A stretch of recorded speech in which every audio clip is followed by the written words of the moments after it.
Hello प्यारे बच्चों, कैसे हैं आप सब? आज मैं आप लोग के लिए मनुष्यता कविता पर आधारित कुछ महत्वपूर्ण अतिरिक्त प्रश्न लेकर आई हूँ। ये प्रश्न आपके बोर्ड की परीक्षाएं हो या विद्यालय की परीक्षाएं हो, सभी में आपकी सहायता करेंगे।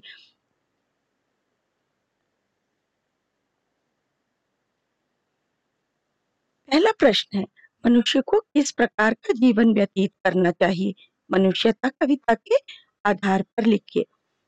उत्तर है, कविता के आधार पर मनुष्य को इस प्रकार जीवन व्यतीत करना चाहिए कि मरने के बाद भी दुनिया उसे याद करे। उसे अपना जीवन परोपकार में लगा देना चाहिए, क्योंकि सच्चा मनुष्य वही है जो दूसरों के लिए जीता और मरता है। इसके लिए राजा उशीनर, महाराज रंतिदेव, महर्षि दधीचि, दानवीर कर्ण का उदाहरण दिया गया है। कविता में व्यक्ति को हेल मेल तथा भाईचारे के साथ जीवन व्यतीत करने की भी प्रेरणा दी गई है। मनुष्य को अपने साथ साथ दूसरों का भी उद्धार करने का प्रयत्न करना चाहिए।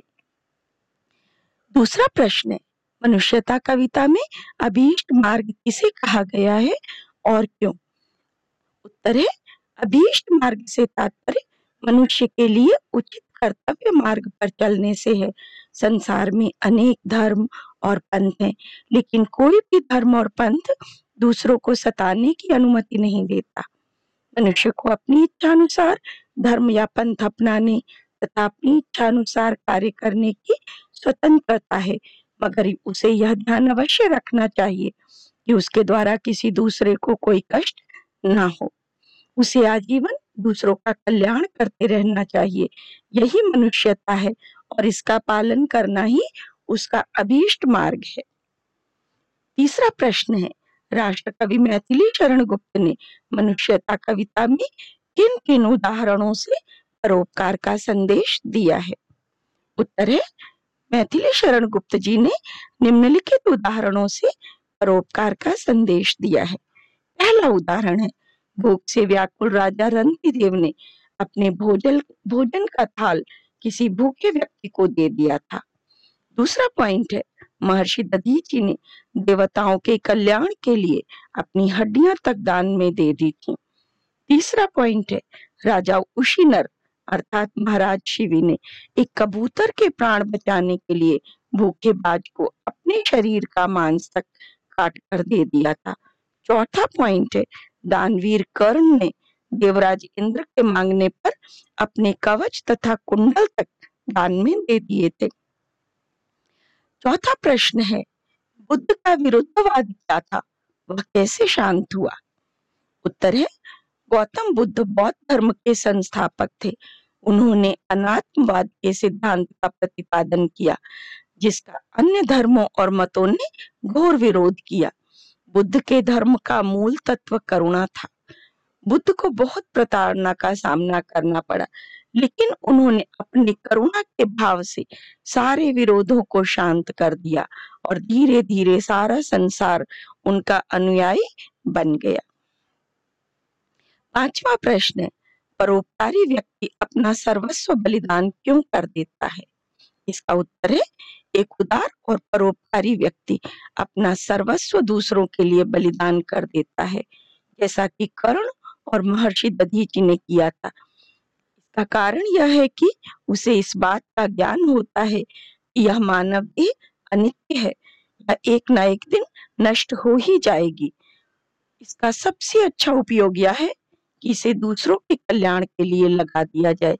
इसलिए परोपकारी व्यक्ति अपना सर्वस्व बलिदान करते हुए कभी डरता नहीं है। छठा प्रश्न है, कवि ने अतीव भाग्यहीन किसे कहा है और क्यों? उत्तर है, कवि ने अतीव भाग्यहीन उसे कहा है जो बिना धन के स्वयं को अनाथ मानता है और धन पाने के लिए व्याकुल रहता है। वह अभागा इसलिए भी है क्योंकि वह तीनों लोकों के स्वामी भगवान के होते हुए भी स्वयं को अनाथ समझता है। वह धन जैसी तुच्छ वस्तु से स्वयं को सनाथ मानना चाहता है, जबकि धन तो स्वयं ही अनाथ है और उसे सुरक्षा की आवश्यकता भी होती है।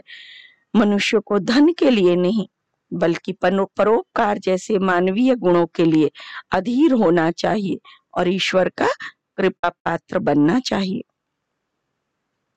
7वां प्रश्न है, कवि मैथिली शरण गुप्त के अनुसार मनुष्य कब अहंकारी हो जाता है और क्यों?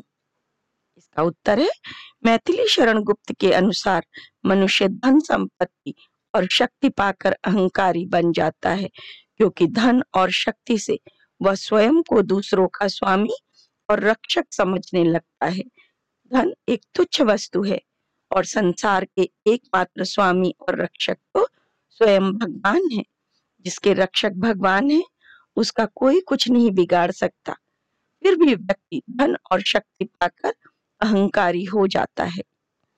8वां प्रश्न है, मैथिली शरण गुप्त ने गर्व रहित जीवन बिताने के लिए क्या तर्क दिया है? इसका उत्तर है, कवि मैथिली शरण गुप्त जी ने मनुष्य को गर्व रहित जीवन बिताने का संदेश दिया है। उनके विचार से धन बहुत तुच्छ है, उसका घमंड कभी नहीं करना चाहिए और उसके कारण स्वयं को सनात भी नहीं समझना चाहिए।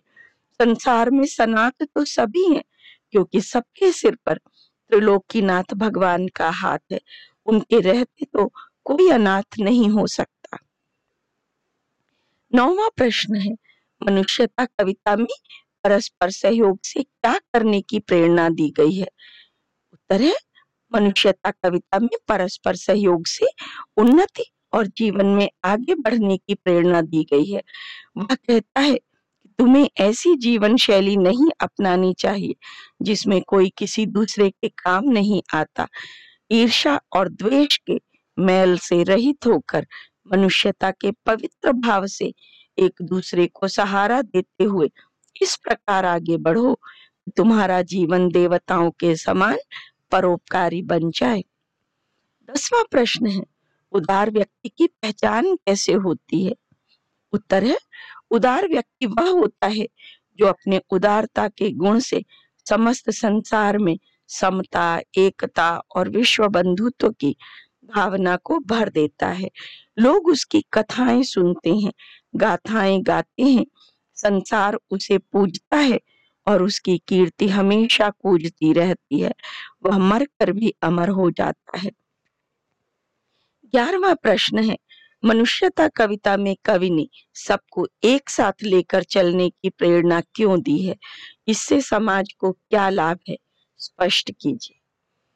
उत्तर है, कवि ने सबको एक होकर चलने की प्रेरणा इसलिए दी है क्योंकि भाईचारा मनुष्यता का गुण है। सभी मनुष्य एक ही ईश्वर की संतान है, इसलिए सबको भाइयों की तरह एक होकर चलना चाहिए। एकता में बल होता है। एक होकर चलने से मानवता के मार्ग में आने वाली सभी विघ्न बाधाएं नष्ट हो जाएंगी और सभी मनुष्य अपने अपने लक्ष्य को प्राप्त कर लेंगे। संसार में मानवता के विकास का यही एकमात्र उपाय है। 12वां प्रश्न है, जो व्यक्ति शुभ कर्म करते हैं उन्हें उनके महान कार्यों का प्रतिदान कैसे मिलता है? उत्तर, जो व्यक्ति शुभ कर्म करते हैं उनका अंतरिक्ष में विराजमान देवता भी अभिषेक करने व स्वागत करने को तत्पर रहते हैं।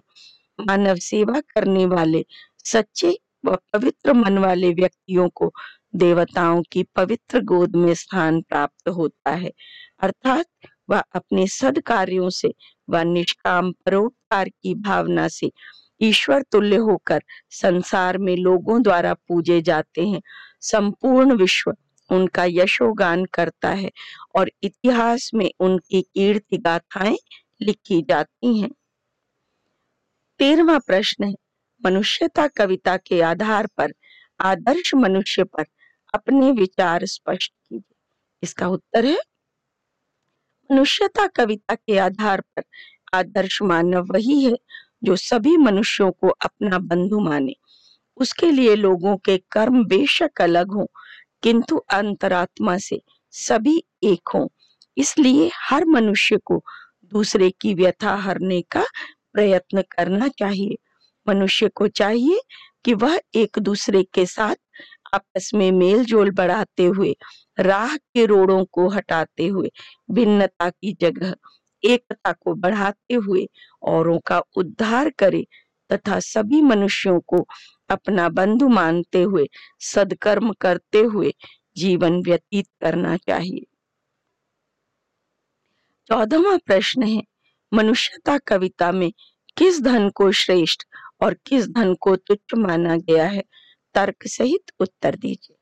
उत्तर है, मनुष्यता कविता में सहानुभूति अर्थात करुणा को श्रेष्ठ धन माना गया है और उसे महाविभूति कहा गया है। ऐसा इसलिए कहा गया है क्योंकि जिसके पास करुणा रूपी धन होता है, सारा संसार उसके वश में हो जाता है। उसके विरोधी भी उसके सामने नतमस्तक हो जाते हैं।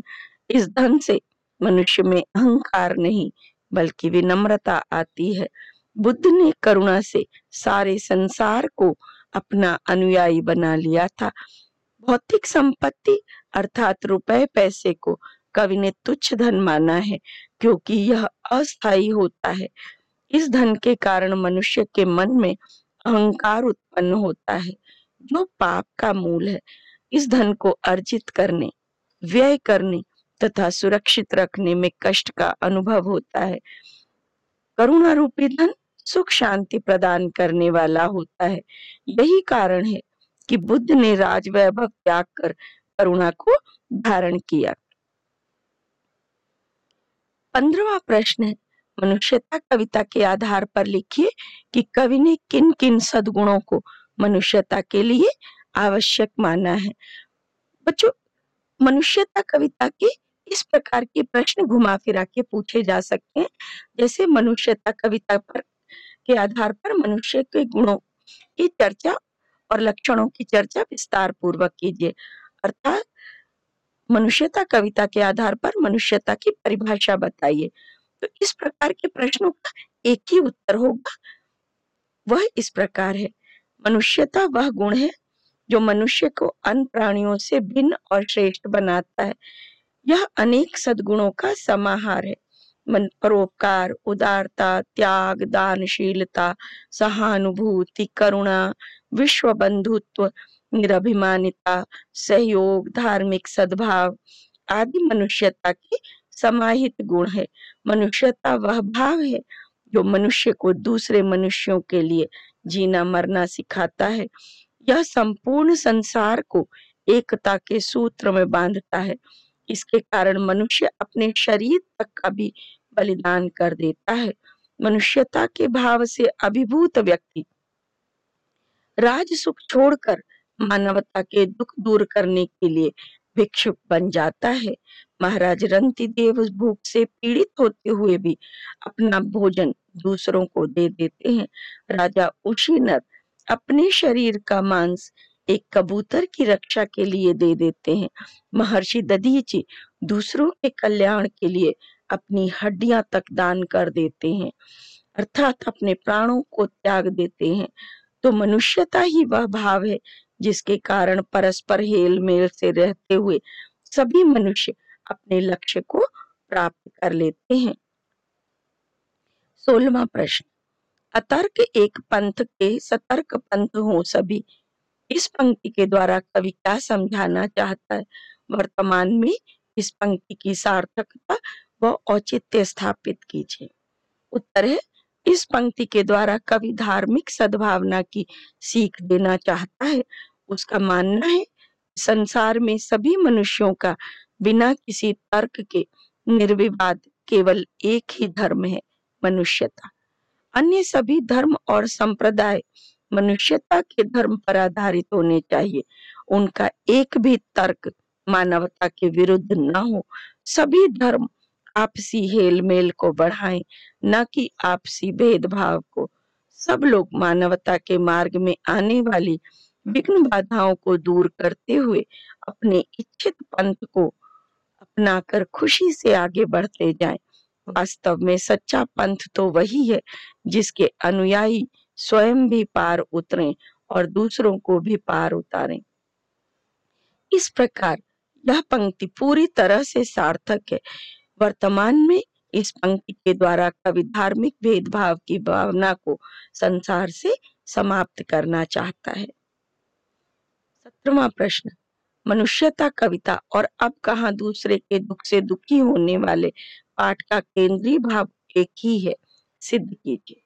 इसका उत्तर है, मनुष्यता कविता में कवि ने मनुष्य में मानवीय गुणों यथा प्रेम, दया, करुणा, परोपकार, सहानुभूति, उदारता, त्याग आदि को मनुष्य के लिए आवश्यक माना है। उसने दधीचि, कर्ण, रंतिदेव, उशीनर आदि लोगों के उदाहरणों द्वारा दूसरों के लिए जीने की, उनकी सहायता करने की प्रेरणा दी है। वहीं अब कहाँ दूसरे के दुख से दुखी होने वाले पाठ में भी लेखक ने प्रकृति, जीवों, मनुष्यों के दुखों के प्रति दुखी होने वाले उनकी सहायता करने, उनके साथ सामंजस्य बनाने पर जोर दिया है तथा अपनी बात की पुष्टि के लिए लोगों को प्रेरित करने हेतु सुलेमान, शेख अयाज के पिता और अपनी माँ आदि के उदाहरण दिए। अतः दोनों ही पाठों में मानवीय गुणों को अपनाने पर जोर दिया गया है। इससे सिद्ध होता है कि दोनों के पाठों का केंद्रीय भाव एक ही है तथा उदारता, करुणा, सद्भाव, दया, सहानुभूति जैसे गुणों पर ही आधारित है। 18वां प्रश्न, मनुष्यता कविता में परोपकार के संबंध में दिए गए उदाहरणों को स्पष्ट करते हुए लिखिए कि आपका भाई या मित्र परोपकारी है, यह आपने कैसे जाना। इसका उत्तर है, कवि महाकवि मैथिली शरण गुप्त द्वारा रचित कविता मनुष्यता में परोपकार के ऐसे अनेक उदाहरण दिए गए हैं जिनसे परोपकार भी गर्व महसूस करता है। कविता में कहा गया है कि मनुष्यों को दीन दुखियों के लिए बड़े से बड़ा त्याग करने के लिए भी तैयार रहना चाहिए। हमें रंतिदेव, दधीचि, कर्ण, उशीनर आदि परोपकारी व्यक्तियों से प्रेरणा लेनी चाहिए। मेरा भाई या मित्र भी परोपकारी है, यह मैंने एक घटना से जाना। एक दिन मैं और मेरा भाई या मित्र स्कूल जा रहे थे। रास्ते में एक बूढ़ा व्यक्ति बैठा था। वह आते जाते लोगों के सामने हाथ फैला रहा था और कुछ खाने को मांग रहा था। मेरा भाई या मित्र उसे देखकर रुक गया। उसने अपना लंच बॉक्स निकाला और सारा खाना उस भूखे व्यक्ति को दे दिया। उस दिन वह स्वयं भूखा रहा। मेरे द्वारा दिए जाने पर भी उसने खाना नहीं खाया, किंतु उसे इस बात की बहुत प्रसन्नता थी कि उसने एक बूढ़े भूखे व्यक्ति की सहायता की है। बच्चों, बहुत सारे प्रश्न मैंने आपके लिए बनाए हैं। आशा है कि आपको किसी भी प्रकार के प्रश्न आएंगे तो आप सोच समझकर उनके उत्तर लिख पाएंगे और इन प्रश्नों से लाभ उठा पाएंगे। आप ये ध्यान रखें कि प्रश्न में क्या पूछा जा रहा है, सोच समझकर उत्तर को अवश्य लिखें। अगर ये वीडियो आपको अच्छी लगी है तो लाइक कर दें। इसके अलावा मैंने पाठ्य पुस्तक के प्रश्न भी इसमें दिए हैं, तो आप उन्हें भी पढ़ चुके होंगे। यदि अभी आपने नहीं पढ़े हैं तो उन्हें भी इससे देखकर आप तैयार कर लें।